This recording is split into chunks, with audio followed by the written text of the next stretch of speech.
بسم اللہ الرحمن الرحیم۔ السلام علیکم ورحمۃ اللہ وبرکاتہ۔ معزز ناظرین کرام، آج کی اس ویڈیو میں ہم مسجد اقصیٰ کے چند چھپے ہوئے راز آپ کے سامنے بیان کریں گے۔ آج کی یہ ویڈیو بہت ہی اہم ہے، اس لیے تمام مسلمانوں سے گزارش ہے کہ اس ویڈیو کو مکمل ضرور سنیں، کیونکہ مسجد اقصیٰ کی معلومات اور صحیح معلومات حاصل کرنا ہمارے لیے بے حد ضروری ہے، کیونکہ مسجد اقصیٰ صرف ایک زمین نہیں، صرف ایک احاطہ نہیں، بلکہ مسلمانوں کا قبلہ اول ہے اور اللہ تبارک و تعالیٰ کا گھر ہے، جسے مختلف انبیاء کرام نے تعمیر کیا ہے۔ تو معزز ناظرین، مسجد اقصیٰ کرۂ ارض پر مسلمانوں کا تیسرا مقدس ترین مقام ہے۔ یہ جس تاریخی شہر میں واقع ہے، اس کو احادیث کے اندر اور اسلامی تاریخ میں بیت المقدس کے نام سے ذکر کیا جاتا ہے۔ بعض لوگ اس کو بیت المقدس کے نام سے بھی یاد کرتے ہیں، جبکہ بائبل کی تاریخ میں یہ شہر یروشلم کے نام سے جانا جاتا ہے۔ مسجد اقصیٰ قدیمی شہر کے جنوب میں مشرقی طرف ایک نہایت وسیع رقبے پر مشتمل احاطہ ہے۔ اس احاطے کے گرد مستطیل شکل کی مضبوط چار دیواری پائی جاتی ہے۔ مسجد کے احاطہ کی وسعت کا اندازہ آپ اس بات سے کر سکتے ہیں کہ اس کا رقبہ 144,000 میٹر مربع ہے۔ اس احاطہ میں گنبد صخرہ بھی پایا جاتا ہے اور مسجد اقصیٰ بھی اسی احاطہ میں شامل ہے، جس کو الجامع القبلی یعنی قبلہ والی مسجد یا قبلہ کی طرف والی مسجد بھی کہا جاتا ہے۔ اس کے علاوہ متعدد تاریخی آثار و نشانات ہیں، جن کی کل تعداد تقریباً 200 تک پہنچتی ہے۔ مسجد اقصیٰ کا یہ پورا احاطہ شہر کے جس حصے میں واقع ہے وہ ایک ٹیلہ نما جگہ ہے۔ اس ٹیلے کا تاریخی نام موریہ ہے۔ صخرہ وہ چٹان ہے جہاں اسرا و معراج کی رات رسول اللہ صلی اللہ علیہ وسلم کے قدم مبارک لگے تھے۔ یہ اس پورے احاطہ کی سب سے بلند جگہ ہے اور مسجد اقصیٰ کے اس احاطے میں دل کی حیثیت رکھتی ہے۔ مسجد اقصیٰ کی پیمائش جنوب کی طرف 281 میٹر، شمال کی طرف 310 میٹر، مشرق کی طرف 462 میٹر اور مغرب کی جانب 491 میٹر ہے۔ مسجد اقصیٰ کا یہ احاطہ قدیمی شہر کا چھٹا حصہ بنتا ہے۔ مسجد اقصیٰ کے بارے میں خاص بات یہ ہے کہ اس مسجد کی حدود آج بھی وہی ہیں جہاں جائے نماز کے طور پر پہلے دن اس کی تعمیر ہوئی تھی، یعنی جس طرح مسجد حرام مکہ مکرمہ اور مسجد نبوی مدینہ منورہ کی توسیع بار بار ہوتی رہی، اور اسی باعث ان دونوں مسجدوں کی حدود کئی بار تبدیل ہوئیں، لیکن مسجد اقصیٰ کے حدود میں آج تک کوئی تبدیلی نہیں آئی۔ مسجد اقصیٰ کے احاطہ میں 14 دروازے ہیں۔ صلاح الدین ایوبی نے جس وقت یہ مسجد آزاد کرائی، اس کے بعد بعض وجوہات کے پیش نظر مسجد کے کچھ دروازے بند کر دیے گئے۔ جو دروازے بند کر دیے گئے تھے، کہا جاتا ہے کہ ان کی تعداد 4 اور بعض کے نزدیک ان کی تعداد 5 ہے۔ جو دروازے بند کیے گئے ہیں ان کے نام اس طرح سے ہیں: مشرقی جانب باب الرحمہ اور جنوب کی طرف باب المنفرد اور باب المزدوج اور باب الثلاثی ہیں۔ البتہ وہ دروازے جو اس وقت تک برقرار ہیں ان کی تعداد 10 ہے۔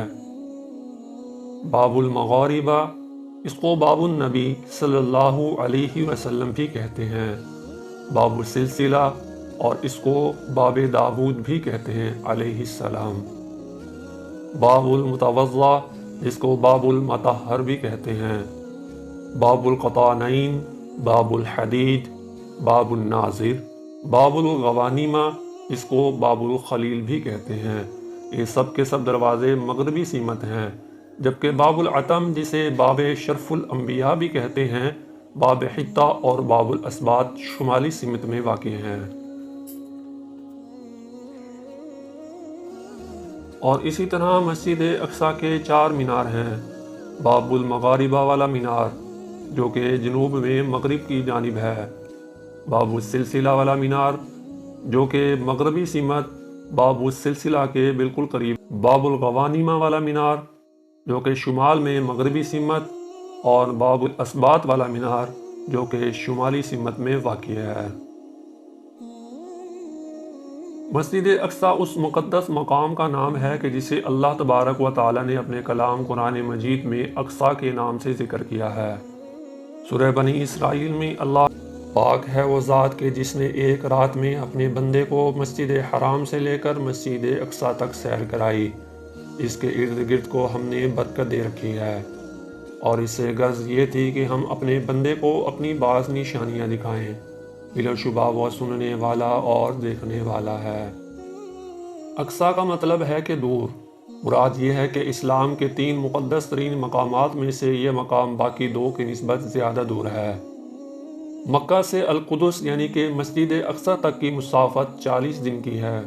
اس اعتبار سے مسجد حرام کے مقابلے میں بیت المقدس کو اقصی یعنی کہ دور کی مسجد کہا گیا ہے۔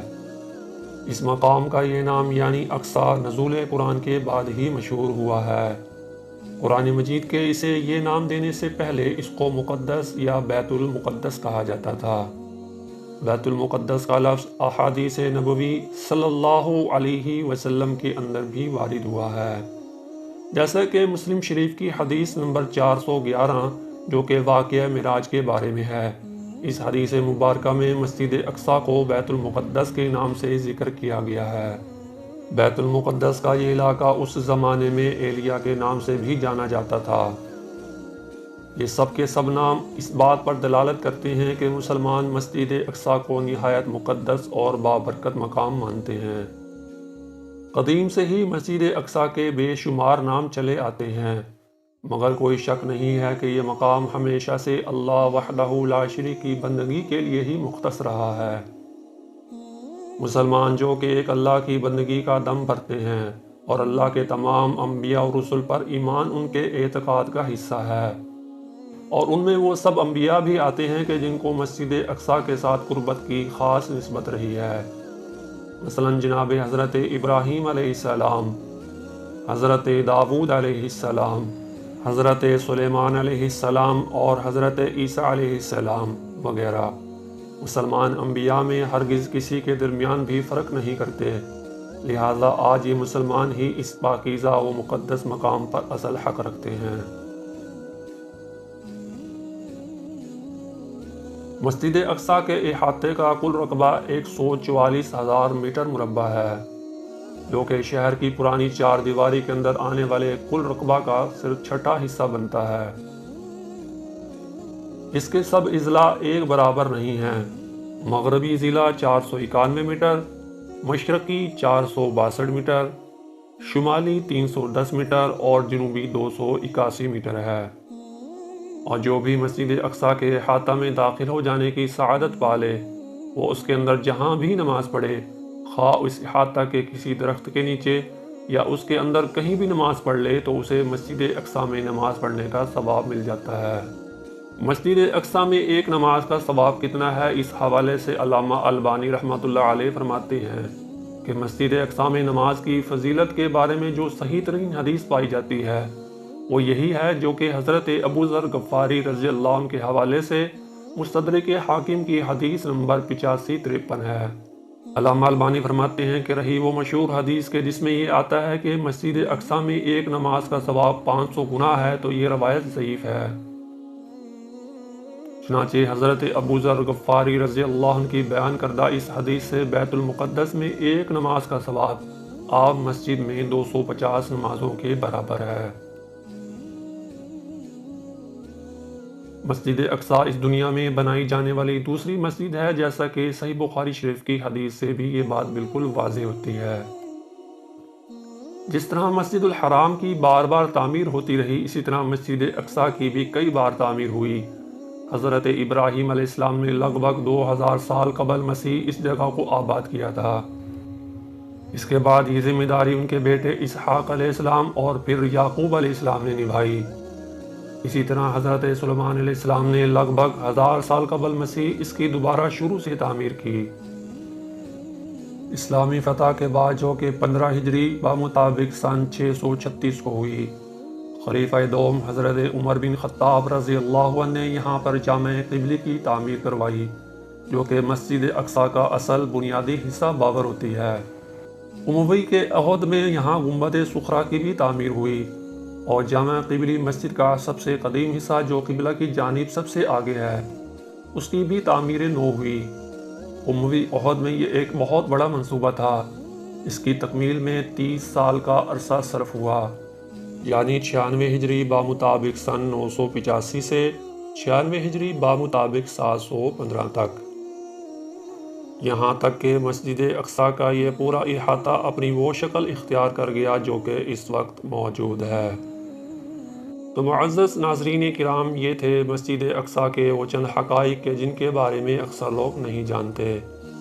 اگر آپ مسجد اقصیٰ کے چھپے ہوئے راز کے بارے میں مزید جاننا چاہتے ہیں تو ہمارے اس یوٹیوب چینل بامقصد کہانیاں ضرور سبسکرائب کریں اور بیل آئیکن کو ضرور آن کریں تاکہ ہر نئی آنے والی ویڈیو کا نوٹیفیکیشن پر وقت آپ کو مل سکے، کیونکہ اگلی ویڈیو میں ہم مسجد اقصیٰ کے مزید ایسے حیران کن چھپے ہوئے راز آپ کے ساتھ شیئر کریں گے کہ جن سے آپ کے علم میں کافی اضافہ ہوگا انشاءاللہ۔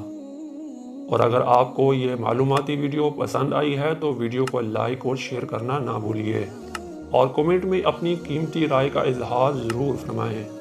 اگلی ویڈیو تک کے لیے اجازت دیجیے، اپنا بہت سا خیال رکھیے، اللہ حافظ۔